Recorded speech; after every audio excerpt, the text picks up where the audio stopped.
आपण मैंने जदि गोटे प्रकार सतुला खाई बोर हो गले ना सांग मैंने आपण मैंने मो स्टाइल थर बन खातु ना ओ हाथ चाटिकी खाइबे आपण मैंने कमेंट नक रही पारे आज्ञा। देखु चलतु रेसिपी स्टार्ट करवा कि बैगण कि आलू एवं कि जह्नी नहीं जावा ताकू अंसर जाए अल्प दे टमाटो गोटे पके सीझेदेवा लुण हल्दी पकईक भूलें नहीं सांग मैंने ये सब पकई सारापर सीझेदेवा 70% 80% पर्यटन तापर गोटे छुंक देदेवा लंका किसी भृषंग पत्र तो छेचा रसुण दरदर छेचा होता रसुण तो टिके हाल्का से भाजीदेवा भाजी सारापर देखिपे आमर टे हाल्का से कलर चेंज हो सारा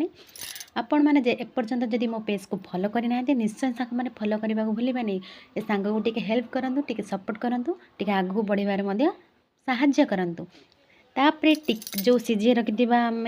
ताकू पकवा पूर्व टे हल्का लंका गुंड पकईदेवा जमती टे बास्ना टे जोर से आस ओह कि बास्ना आपण मैंने निश्चय ट्राए करूँ सांग मैंने निश्चय भल लगे तो जदि भल लगी ए शुभ किचन ने तो आपण मैंने निश्चय फॉलो करेंगे तापर टे माड़ी माड़ी माड़ी माड़ी भलसे टे माने चापी चापी टे ग्रेवी टाइप न कले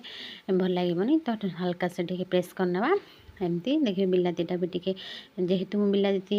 फुटेला बेले पकई नी तो सीझेला बेले पकई तो ताकू टे भलसे माड़ीदेवा एमती माड़ी माड़ी टे एमती बहलिया टाइप करनवा तापर काढ़ी नवा आम गोटे जगह को देखिपे सांग मैंने के लुक केमती दिशा तो यहाँ हूँ आम बाड़ी धनिया पत्र पकईदेवा टे रेडी हो गला आमर संतुला हल्का से जीरा लंका गुंड टे पकईदेवा शेष धनिया पत्र काटिक पकईदेवा।